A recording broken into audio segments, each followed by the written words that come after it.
Hello, welcome back to my channel. My name is Dejahnique, and in today's video, I will be talking about my 1 year review slash experience of living in New York City alone. You may notice an audio difference because here, as you can see, I do have a mic, which I've had for a while now. I just never used it for some reason. I don't know why. So now let's get into the video. So I know a big factor and main topic that people think about or talk about when living alone is safety. And for me, I would say I felt pretty safe. While living here alone, I will say that will also depend on the neighborhood you live in, like the type of people you're around, or like the vibe that your neighborhood gives, or the statistics that show if it's a safe neighborhood or not. But I would say my neighborhood is pretty safe, which has helped me become and feel safe in my apartment while living alone. But yeah, that will vary. I will say my neighborhood is pretty quiet. Like a lot of things close at like 10 around here, as well as people are usually inside by 10:30. Usually if I get home on the later side past 10:30, I don't really see many people out. So yeah, I will say while living here alone, I did feel pretty safe. I am as well very cautious about what I'm doing. I am very aware of my surroundings, especially as a woman, because we have to be safe out here. Yeah, I would say I felt pretty safe.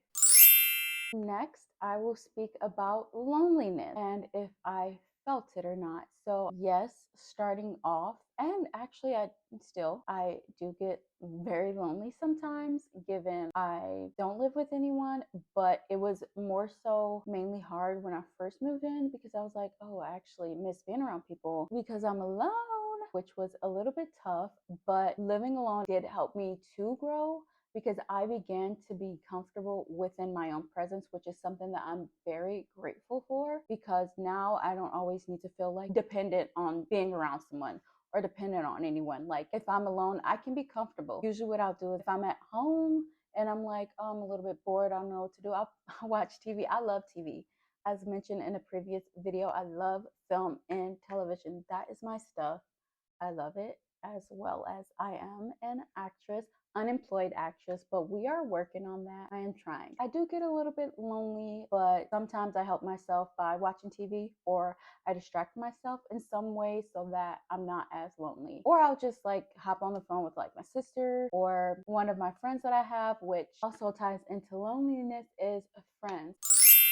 I did not have really many friends living in New York City when I moved here. A lot of my friends I did meet in New York City when I was going to school here. But after we graduated, everyone moved back to like their states that they're from and stuff. And so I decided to stay here. I mean, no, while coming back, I didn't really have many friends in the city that I knew, or there was some that I knew, but like we didn't talk too often. Even though this is a really big, popular city, it is not that easy to find new friends. Honestly, it's probably that case everywhere. I feel like to find new friends, you probably have to be in some sort of program or usually you meet your friends through work, which is how I've met my new friends. But since like I said, it's at work, we don't always have the same schedules to be able to like, oh, let's go out and do this, which I have gone out with my coworkers a few times, but it's definitely not on a frequent time because of like work and stuff, and you have to go around your schedule. But yeah, like I said,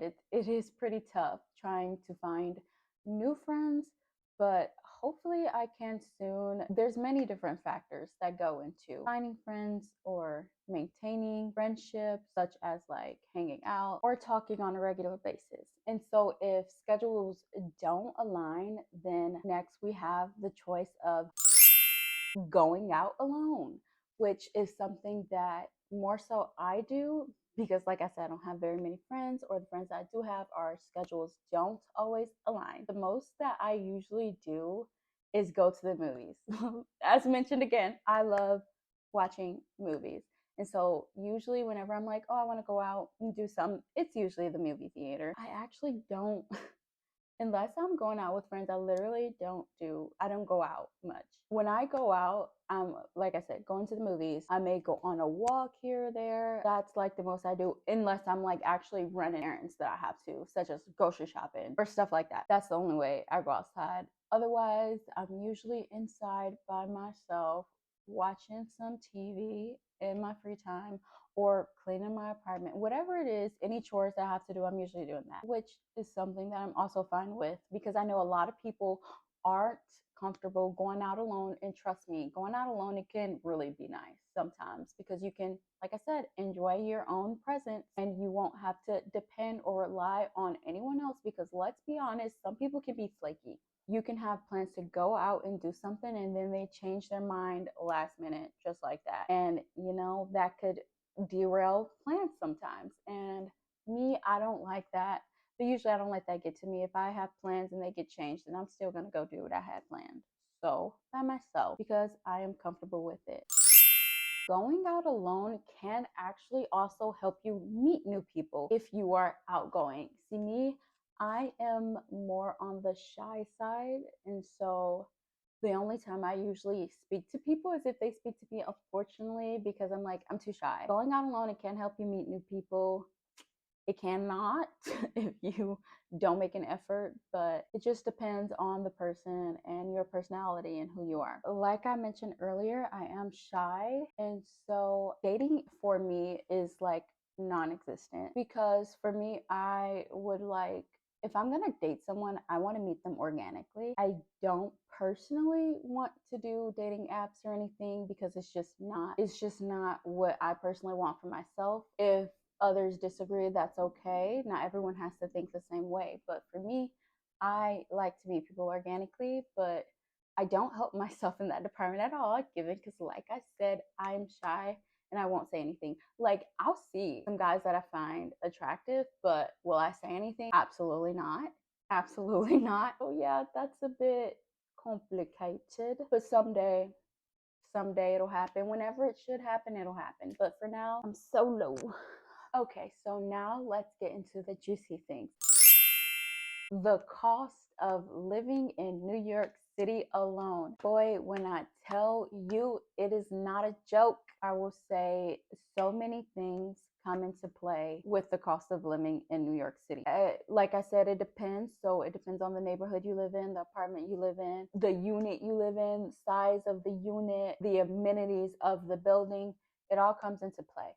And so I will not be saying my rent prices here, but what I will say is the cost of living is high, as everyone knows. So you may be wondering, how do I do it? As a young 23-year-old, how do I live in New York City alone? When I was deciding to move to New York City, I did figure that I would be living here alone because I did not know many people in the city, as well as I did not want to like search for a random roommate, someone that I did not know to live with, because roommate horror stories, I did not want that to happen. And so I'm like, I think for now, the best thing for me would be to live alone. And so for that case, I did save up. That is something that helped me a lot with my expenses. But something you have to think about is like your rent, your utilities, such as electricity, heat, sometimes water. A lot of New York City apartments don't charge you for water, but I know some that do, but it just varies and it depends. So you got to think about your phone bill, your groceries, internet. There's a lot of things that come into play that you need to think about. So I would say that for me, I have been managing. So, like I said, the cost of living in New York City is not a joke. So, if you are thinking about it and considering it, make sure you can. Make sure you have enough saved up, an emergency fund, anything, because anything can happen. Anything can happen. You never know. Also, prior to knowing that you're moving here, make sure you have a job set up in line already because that will also be helpful to you. Like, say, you have your savings on top of working a job, you'll just have so much more comfortability and be so much more confident about your choice and the decision you're making. And while I'm speaking about jobs, let's talk about the job market in New York City. Okay, so the job market can be cutthroat, kinda ish. It's rough. but I will say a lot of jobs in New York City, they want you to have New York City experience. Because it's such a busy, high traffic city, I have applied for quite a bit of jobs. And I noticed a few things while doing this. If you apply online, you have to go in person. You have to go in person. There's so many jobs that I've applied to and did not go in person, and I did not get it. But once I started actually applying online and then following up, going up to the store in person, you get results because it shows that you care, it shows that you want the job. So I would say go in person if you can't. Just do it. Trust me. That is what I have to say about the job market in New York City. Good luck. That's what I would say is good luck. Okay, so let's get into the activities. New York City has so much going on a lot of times. There are so many fun, popular places to go, such as like MoMA, the Met, Brooklyn Bridge. There's so many different things you can do here, so many different activities that you could do in New York City. I will say I haven't done many of them myself because, as mentioned previously, I don't have friends. And there are some things that you would like to have friends to go do certain things with, such as like a arcade. I wouldn't want to do that by myself personally. Personally, I wouldn't want to do that by myself, and so that I would like to go and do with friends. But museums, I have gone to a few museums, usually when I'm with someone though. But hopefully, I will start getting out there and going to more museums alone if I feel like it. Honestly, if I feel like it. If I don't, like I said, I'll be chilling in my apartment. I'm fine with that. But it is New York City, so it is nice to get out and explore. So yeah, if you come here, there is so many activities you can do, and not everything costs. There are things that you can do for free. Like if you can search on the internet, or a lot of people search on TikTok and find free things you can do in New York City, which is usually what I do because save your money, it will help you. There's usually pop-ups that'll come to New York City on the weekends that'll be like free. They'll have like free events going on, but sometimes you do have to like sign up for it, or there's like a first come first serve type of thing. So you do have to make sure you're on top of it. If you want to be able to do things for free, make sure to check it out. Make sure to be looking on the web pages, website. Make sure to look on TikTok, but you'll have to make sure to look frequently if you want to find things in time, because sometimes people will post them at the last minute and you only have like a day or two to go, so it doesn't really give you much time to plan. So next we are going to talk about grocery shop. Sometimes it could be a whole trip. It can take up a nice chunk of your day living in New York City. I usually subway to the grocery store. So the things while grocery shopping that you should take into consideration when choosing where you want to go, how you want to do it. Okay, so let's start with where you want to go. I will say your local grocery stores, they will cost more than something like, let's say, a Target or a Trader Joe's or a Whole Food. If there is a grocery store near you, they will charge you more for the convenience of not having to move too far. It could also be nice, like let's say if you need something very fast in a rush, you can go to your local grocery store. But also, it helps you save time as well as it helps maybe smaller businesses to grow. So that's just something that you could think about. But there are other chain stores that you could go to if you want to save money. Me personally, I do typically go to Target just because I know it's usually cheaper, as well as I am part of the Target Circle, and so you can get there's various deals on the app that I like to take advantage of, as well as I recently learned there's a thing called price match to where you can match prices to other stores if it is cheaper. That was the selling point for me, is if I can save on what I'm purchasing, but then as well be able to save even more by getting a price match if it's cheaper somewhere else, such as like Walmart or Amazon or Whole Foods. There's different stores on the list you can search up. So that's personally what I do, but it just depends on what you're comfortable doing. If you are looking for something in a rush, you can go to your convenience store. And then the second part with grocery shopping, transportation. If you are going somewhere further away from your apartment to grocery shop, you will have to make sure that you have something to carry it in. It depends on how much you're shopping for. If you're shopping for little, you're fine with a couple bags or something. But if you are doing a grocery shop, you have to think about if it's far, like, are you taking the subway? Are you going to get a lift? What are you doing? Are you going to ride a bike? Because that's an option too. If you get a book bag, I'd say if you ride a bike, you need a book bag. And hopefully there's like a cage that you can put it in or something. Actually, that probably won't work. So it's either train, Lyft, or Uber, whatever driver you use. So that's something that you'd have to think about. Usually I take the subway, and it can be very tough to transport all of my groceries from the grocery store to my apartment. So make sure you're mindful of that. Speaking of transportation, you can decide to either take the subway, take a bus, or if you are coming with a car or you already live here with the car, you know what that is. But me, I personally chose to use public transportation, such as train or a bus if I have to, or sometimes a shuttle if you have to. But with that, I will say public transportation can sometimes be a bit much. Be something, I'll tell you that. Sometimes a train may break down.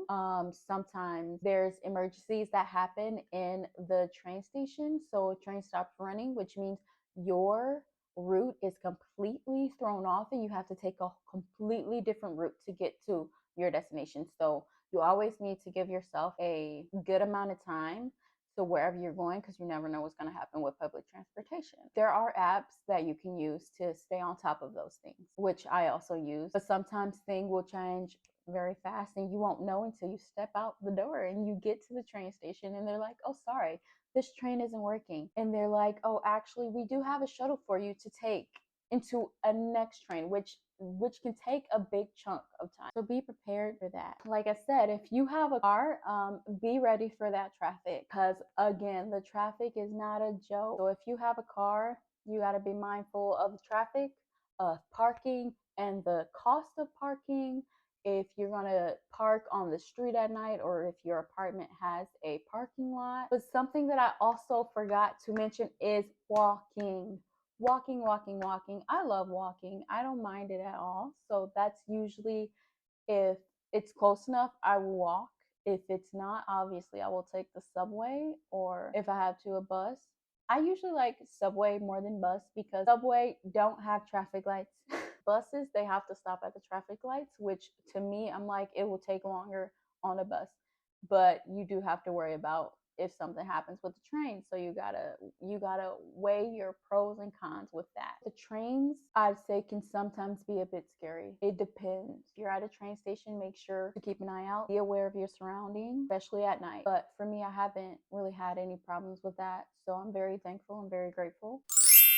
If you made it this far into the video, you're probably wondering, how did I do it? And to that, I say, sometimes I don't even know myself. But what I do know is I am very grateful and very thankful to have this opportunity to be able to pursue my dreams. I feel blessed in so many different ways to be able to live here and be able to support myself. That is going to conclude today's video. I hope you all enjoyed.